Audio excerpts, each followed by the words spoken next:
안녕하세요. 이코노 웨이브입니다. 클래리티 법안 긴급 업데이트입니다. 오늘 4월 28일 비트코인 컨퍼런스에서 헵킨스 증권거래위원회 위원장이 클래리티 법안에 대해 직접 발언했어요. 5월 중 움직임이 있을 수 있고 6월 통과 가능성이 있다. 현직 증권거래위원회 위원장이 클래리티 법안 타임라인을 직접 언급한 거예요. 그런데 현실은 어떨까요? 마크업 날짜는 아직도 없어요. 폴리마켓 통과 확률은 38%에서 46%예요. 한 달 전 66%에서 크게 낮아졌어요. 오늘 이 두 가지 사실을 동시에 이해해야 클래리티 법안의 현재 위치를 정확하게 알 수 있어요. 지금부터 팩트만으로 완전하게 분석해드릴게요. 먼저 클래리티 법안이 무엇인지 정확하게 짚고 가겠어요. 정식 명칭은 디지털 자산시장 명확화 법안 2025예요. 이 법안이 하려는 일은 하나예요. 미국 암호화폐 시장에서 어떤 자산이 증권이고 어떤 자산이 상품인지 어떤 사업자가 어떤 규제 틀에서 운영해야 하는지를 연방법으로 연구 확정하는 거예요. 오늘 애킨스 위원장이 발표한 프로젝트 크립토 토큰 분류 체계는 행정지침이에요. 행정부가 바뀌면 번복될 수 있어요. 클래리티 법안이 통과되면 연방법으로 연구 확정되어 어떤 행정부가 와도 바뀌지 않는 법적 기반이 생기는 거예요. 그래서 애킨스 위원장이 오늘 이렇게 말한 거예요. 미래를 대비하는 법령이 필요하다. 신생기술을 염두에 두고 작성된 명확한 법령만이 시장을 미래 대비하게 한다. 행정부가 먼저 방향을 제시하고 의회가 법으로 확정해달라는 요청이에요. 법안이 아직 멈춰있는 이유를 정확하게 설명해 드릴게요. 핵심 병목은 단 하나예요. 팀스콧 상원은행위원회 위원장이 마크업 날짜를 발표하지 않고 있어요. 마크업은 위원회가 법안 문구를 조항별로 검토하고 수정하는 공식 심의 절차예요. 이것이 열려야 다음 단계로 진행돼요. 마크업 날짜가 없으면 법안은 아무리 준비가 잘 됐어도 앞으로 갈 수 없어요. 상원위원회 절차에 따라 법안 텍스트는 마크업 최소 48시간 전에 공개돼야 해요. 아직 최종 텍스트도 공개되지 않았어요. 팀스콧 위원장이 마크업 일정을 발표하지 못하는 이유는 세 가지예요. 첫 번째로 스테이블 코인 수익률 최종 문안이에요. 은행권과 암호화폐 업계 핵심 충돌 지점이에요. 단순 보유 이자는 금지하고 활동 기반 보상은 허용하는 방향으로 원칙 합의는 됐어요. 하지만 최종 문안이 아직 없어요. 틸리스 의원이 은행권과 추가 협의를 요청하며 시간을 끌고 있어요. 뱅크 오브 아메리카 최고 경영자는 수익형 스테이블 코인이 보급되면 수조 달러의 예금이 이탈하는 실존적 위협이 된다고 경고했어요. 두 번째로 탈중앙화 금융 조항이에요. 이것은 사실상 정리됐어요. 세 번째로 공화당 전원 단합이에요. 상원은행위원회는 공화당 13명, 민주당 11명이에요. 공화당에서 한 명이라도 이탈하면 표결이 위험해요. 아직 전원 단합이 확인되지 않았어요. 그런데 법안을 지지하는 세력은 역대 최강으로 뭉쳐 있어요. 4월 23일 코인베이스, 리플, 크라켄, 서클, 앤드리슨, 호로이츠를 포함한 120개 이상의 암호화폐 기관이 상원은행위원회에 즉각 마크업 일정 확정을 촉구하는 공동서한을 발송했어요. 하원 통과 이후 280일이 지났다는 점을 강조했어요. 재무장관 베선트가 의회 입법을 촉구하는 월스트리트 저널 기고문을 올렸어요. 증권거래위원회 위원장 애킨스가 법안을 공개 지지하고 오늘 타임라인을 직접 언급했어요. 업계 정치 자금도 1억 9,300만 달러가 확보됐어요. 코인베이스가 반대해서 지지로 입장을 바꿨어요. 이 정도의 지지 연합이 형성된 건 역대 처음이에요. 문제는 지지 세력이 아니에요. 타이밍이에요. 지금 얼마나 촉박한지 실질적인 입법 창구를 기준으로 계산해 드릴게요.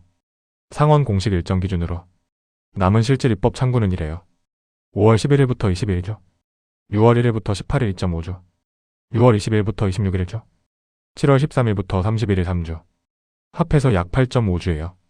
그런데 이 안에서 처리해야 할 절차가 5단계예요. 첫 번째로 상원은행위원회, 마크업 진행이에요. 두 번째로 농업위원회 통과, 퍼점과 병합이에요. 세 번째로 상원 본회의, 표결이에요. 필리버스터 방지를 위해 60표가 필요해요. 네 번째로 하원안과 조율이에요. 다섯 번째로 대통령 서명이에요. 패러다임의 저스틴 슬로터는 본회의 절차만 2주에서 3주가 필요하다고 계산했어요. 즉 상원은행위원회가 5월 15일 이전에 마크업을 맞춰야 본회의 표결 시간이 생겨요. 5월 21일 메모리얼 데이 휴회 전. 마크업이 없으면 사실상 올해 처리는 불가능에 가까워요. 5월 15일에 주목해야 하는 또 다른 이유가 있어요. 파월 연준 의장 임기 만료일이에요. 지금까지 상원은행위원회 일정이 클래리티 법안 대신 케빈 워시 연준 의장 후보 인준 청문회로 소진됐어요. 파월 임기가 끝나고 워시 인준이 마무리되면 상원 은행위원회가 클래리티 법안에 집중할 수 있어요. 해킨스 위원장이 오늘 5월 중 움직임을 언급한 것도 이 맥락이에요. 5월 15일 이후 위원회 일정이 열리면 마크업 날짜가 발표될 수 있어요. 타이밍이 맞아 떨어지는 거예요. 클래리티 법안이 통과될 때와 지연될 때 각 코인에 어떤 영향이 있는지 분석해드릴게요. 리플이에요. 클래리티 법안 통과에 가장 민감하게 반응하는 코인이에요. 법안 통과 시 리플의 디지털 상품 분류가 연방법으로 영구 확정되어 스탠다드 차트되는 리플 현물 상장 지수 펀드에 40억에서 80억 달러가 유입될 것으로 전망했어요. 대부분의 분석가는 법안 통과 시 리플이 2026년 말 5달러에서 10달러에 도달할 수 있다고 봐요. 반대로 5월 21일을 넘기면 리플은 클래리티 법안이라는 고유 촉매를 잃고 비트코인과 함께 움직이는 코인으로 돌아가요. 스탠다드 차트되는 법안 지연 시 리플 목표가를 2.80달러로 낮춰서 이미 발표했어요. 법안이 없는 시나리오에서 리플은 1.50달러에서 2.50달러 구간에 머물 가능성이 높아요. 이더리움이에요. 탈중앙화 금융 법적 프레임워크가 확정되면 블랙록을 포함한 기관들이 이더리움 생태계에 직접 참여해요. 스테이킹 현물 상장 지수 펀드 추가 승인 가능성도 높아져요. 솔라나예요. 레이어 1 디지털 상품 분류가 확정되면 기관 자금이 직접 유입될 수 있어요. 혁신 면제 샌드박스에서 온체인 토큰화 실험의 핵심 플랫폼이 될 수 있어요. 비트코인이에요. 이미 디지털 상품으로 분류됐어요. 법안 통과는 비트코인의 추가 확인 효과예요. 전체 시장 심리가 개선되면 비트코인이 8만 달러를 돌파하는 모멘텀이 생겨요. 남은 시나리오를 3가지로 정리해드릴게요. 첫 번째 골든타임 시나리오예요. 5월 15일 이후 팀 스콧 위원장이 마크업 날짜를 공식 발표해요. 5월 셋째 주 마크업 진행이에요. 6월 상원 본회의 표결이에요. 7월 하원 조율 및 대통령 서명이에요. 이 경우 리플 즉각 급등, 비트코인 8만 달러 돌파, 알트코인 동반 강세예요. 두 번째 막판 통과 시나리오예요. 5월 21일을 넘기지만 6월에 극적으로 마크업이 열려요. 7월 본회의 표결이에요. 가능하지만 가능성이 낮아요. 갤럭시 리서치가 50대 50 이하로 보는 이유예요. 세 번째 2030 시나리오예요. 메모리얼 데이를 넘기면 8월 선거 모두 진입이에요.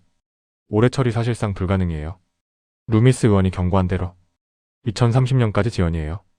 이 경우 리플이 클래리티 법안 촉매를 잃어요. 업계 정치 자금 1억 9,300만 달러가 반칙 없는 선거전에서 소진돼요. 다음 기회는 다음 행정부예요. 클래리티 법안의 현재 위치를 한 문장으로 정리하면 이래요. 역대 가장 강한 지지 연합이 형성됐지만 시간이 없어요. 해킨스 위원장이 5월 움직임과 6월 통과를 말했어요. 파월 임기 만료 이후 5월 15일부터 위원회 일정이 열려요. 5월 21일 메모리얼 데이 휴회 전 마크업 날짜 발표가 시장이 기다리는 유일한 신호예요. 팀 스콧 위원장이 상원 은행위원회 캘린더에 마크업이라는 단 하나의 단어를 올리는 것이 지금 이 법안의 다음 단계예요. 이코노 웨이브가 클래리티 법안의 모든 움직임을 계속 추적해드릴게요. 좋아요와 구독 눌러주시면 새로운 정보를 누구보다 빠르게 받아보실 수 있습니다. 이코노 웨이브였습니다. 감사합니다.